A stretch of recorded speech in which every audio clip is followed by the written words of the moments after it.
It was my first appearance on his show. That's why I was in America. I never appeared on his show in London. Nothing. So for appearing on his show, he reached out to me. Because I was reluctant to go on his show. So he reached out to me through a friend. So, I mean, for this man to come and say, oh, I went, listen, I mean, I'm not a rich person. When I was going to Liberia, he was not accused of committing crime. When I came to the United States, we had established some quasi-friendship. I've not known him. He had reached out to me. Even when he visited Minnesota, people in the room would testify that it was Mr. Witherspoon who was desperate to take picture with me. His friend Ben Sambi is here. How they call it? All of the friends who were with him would testify that it was this Witherspoon man who was desperate to take a picture with me.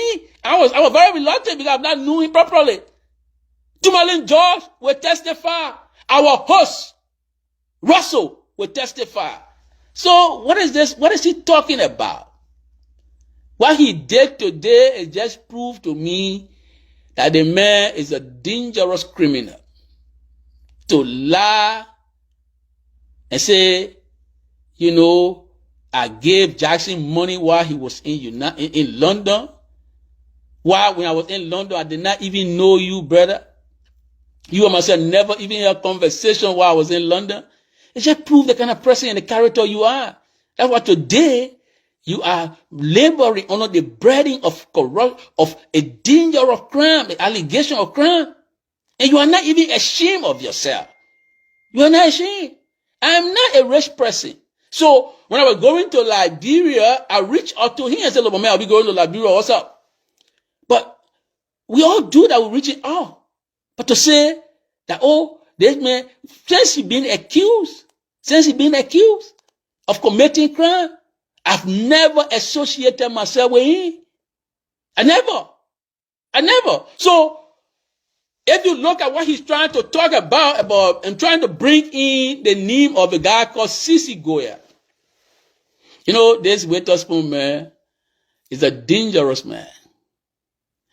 If he said he sent money to Sisi Goya was not living in London. Sisi Goya lives in the United States of America. So you reach out to me as a friend. You say, oh, my man, I'm trying to identify with you. You just come from London. I heard your audio, and so I'm reaching out to you. So you reach out to me through a friend called Sisi. What does that mean? So because you reach out to me through Sisi, it's supposed to bar my conscience? This is how childish this guy is. This is how childish Mr. Witherspoon is. I spent almost 5 years in London. I did not know you. When I came to America, you said you followed my issue in London and you were reaching out to me in America through a friend called Sisi Goya. So, because you reached out to me through a friend called Sisi Goya, so I'm supposed to bow to you. That's what you're saying. I'm not supposed to say truth to your face. You didn't reach out to me through Sisi Goya when you were laboring under the crime that you committed against the United States government. What kind of dangerous man is this? This man is a dangerous man. And I think no decent person should associate with a guy called Witherspoon. You reached out to me when I came to the United States on July 27, 2021. Correct? You reached out. Not in London.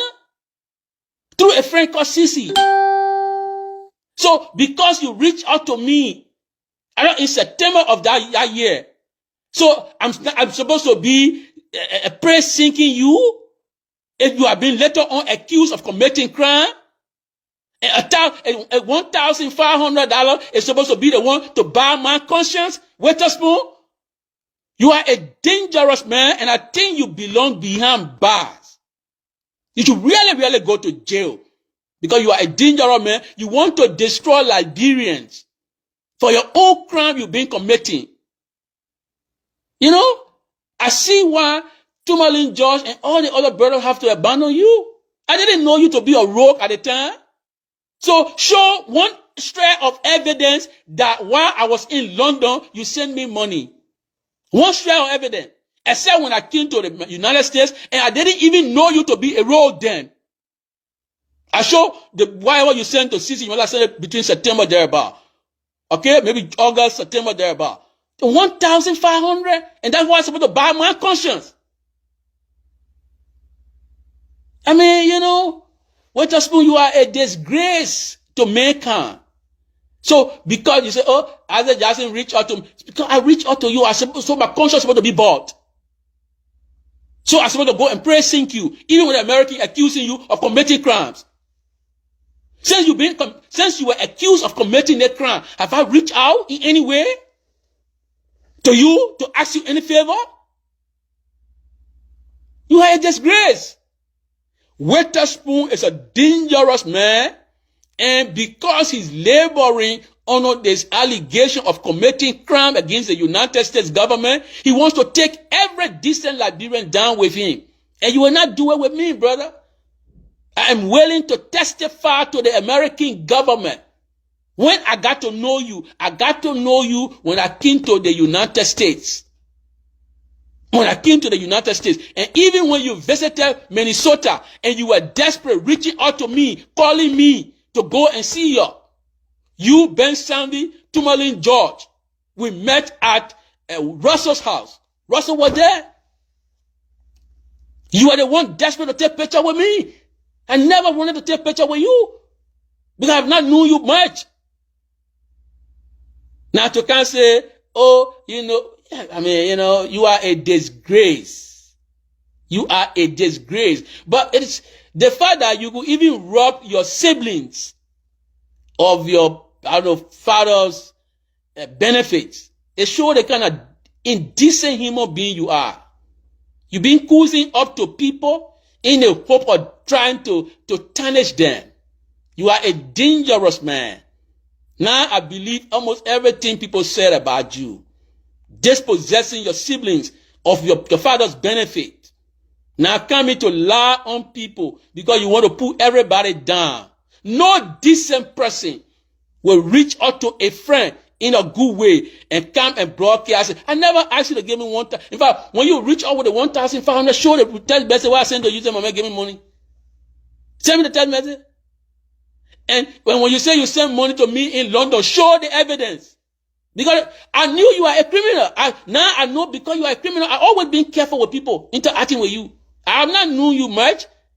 When you offer to share 1,500 with me, 1,500 is supposed to buy my conscience. And when I on a talk show and say you've been accused by the American government, and because you are a dangerous man, because you committed crime against the United States government, you are a pitiful human being. And only a pitiful, pathetic person will conduct himself the way you done. And only God will judge you to put you to where you really, really belong. Only God will judge you to put you really where you belong. Because you gave somebody 1,500.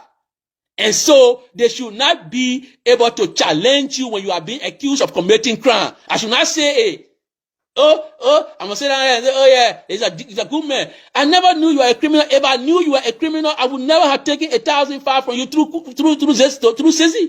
I would never have done so. And since the American announced you to be somebody who has committed crime, have I identified with you? No. I kept my respectful distance also from your platform. Because it is not in my gift to associate myself with notorious people who are committing crime against the United States government. You are laboring under the burden of committing crimes against the United States government. And you want to pull everybody down with you. That's the kind of person you are. You are a dangerous man. Witherspoon. You just proved today that you are a dangerous man. And no serious person should even associate with that platform anymore. The fact that you got no fear for God, you will lie. Oh, show me all the evidence. Show the evidence. Where you send me 5 cents in London. to say, oh, you kept sending me money in London. You are a rogue. And for a rogue to lie, it's an easy thing. It's an easy thing. I came to America in July 27. That's the time you and myself started interacting. In fact, you invited me on your show, I appear on the show, then you started with the regular praising and all that stuff. I never knew you before that time. I never knew you before that time. So why you manufacture a lie like this? And you send me money in London. In London, I never knew you. I never knew you to be any Witherspoon. And you can't produce one evidence, one shred of evidence, one iota of evidence, one scintilla of evidence that you send me $5 in London while I was in London. I never even knew you while I was in London. You are a dangerous man. And I show the case the United States government has against you. It is a good case. You're proving, not just to me, to every decent Liberian person, that you are a bad character, an indecent character. And you have a private conversation with somebody and you can't have it because somebody reached out to you and said, oh my man, I'm going to Liberia. So then you say, oh yeah, the person begged. I mean, you never begged before, fine. If you never begged before, that's good. That's good for you. But at least I've never stolen before. I've never been accused of stealing anything before. You've been accused of stealing. Even in the United States, you have been accused of committing crimes. I'm not ashamed about reaching out to somebody. But to lie, say you send me money in America, in London, is a dangerous lie. And you are a liar. That I was a CC's resident. And you send money through CC for me. And 1,500 is supposed to buy my conscience? You disgrace criminal. You disgrace criminal. You Witherspoon. You are a disgrace criminal. I never knew, and I can stand my ground anywhere. I never knew you to be a criminal, somebody who the U.S. government were accused of committing crimes. Since you were accused of committing crime, have I associated myself with you? And you've been so childish? And let me tell those who following the life, let me tell you, colleagues and friends, the intriguing thing that happened on the show.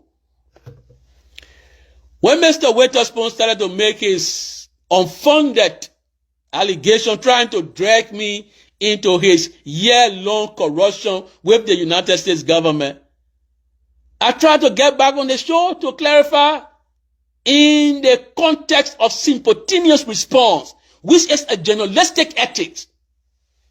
The sister who invited me on the show, Francia Chineway, she said, no, I don't want the show to be by no, so you can't go back on the show. Francia Chineway, I think she's more loyal to Witherspoon than loyal to Mr. Cummings. And I found it very shocking that she would do that. On your show, the host, who I believe is not an impartial person, Witherspoon has had long bitter criticism of Mr. Cummings. He can't moderate a show where Mr. Cummings is speaking a vice presidential candidate. And somebody say he is an impartial moderator. How is he an impartial moderator? How? He's not. But I was really surprised that Francis Chinwe were not abide by simple journalistic ethics or precept that call for simultaneous response. Simultaneous response. Witherspoon says something that is ridiculously ridiculous, and something that is very, very ridiculous, a downright lie, a bare-faced, blatant lie from the belly of hell. And I want to clarify and explain myself on the show and say, oh no, we can't bring you back on the show. Why can't you do this? This is not how we do. This is not how we do. So, somebody, oh, the man, a beggar, brother. I've never told anybody I'm a rich person, but I've never begged a criminal. And I will never beg any criminal. I never beg a criminal. I will never go on my knees to a criminal. Mr. Witherspoon is laboring under the burden of a crime. And since he was accused of committing this crime, I have not even spoken with him because I have the decent sense to know that I should not associate myself with people who are accused of committing crimes against the United States government. Ask Mr. Witherspoon. And he saw it, he talked about it. He said, I've never seen that man in a long while. Because it's commonsensical. When you have the bravery, the audacity to commit crimes against the United States government, you are not my friend. People who commit crimes against the United States government are not my friend. So since Mr. Witherspoon was accused of committing this crime against the United States government, I have never associated myself with him. Because I think he's a dangerous man. Tonight, he proved me right and proved many other Liberians right that he is a mean character, that he's a dangerous man, that he's a blatant and a bad-faced liar. And people who go on our show, maybe they just go there for the formality. This man should not be influencing Liberian politics. He should be ashamed of himself. Mr. Witherspoon should be ashamed of himself. You come and lie on a friend because he tells the truth about you. I'm saying things that are truthful. The American government accused you of committing crime. So if you can be accused of committing crime to lie on somebody, it's an easy thing. That's what you did tonight. You tried to lie on me and study me. So, brother, does somebody reach out to ask you a favor? How does that make it wrong? How? I didn't ask you a favor when you were accused of committing crime. You pass around to be the richest man in our community. So if I reach out to you, so why? Let's assume for the sake of argument that I reach out to say, oh my man, yes, please help me with something. How is that a crime? How? Like the Bible would say, right? If you haven't asked anybody for favor before, then fine, you can go ahead. But I never knew this man to be a dangerous criminal. So, when I got to know him to be somebody who has committed crime against the United States government, I distanced myself from him. Let a man show one interaction between he and myself since he was accused of committing crime. It's even to go on their show. I've never been on the show since you were accused of committing crime. Never. I've never been on the show since you were accused of committing crime. Never.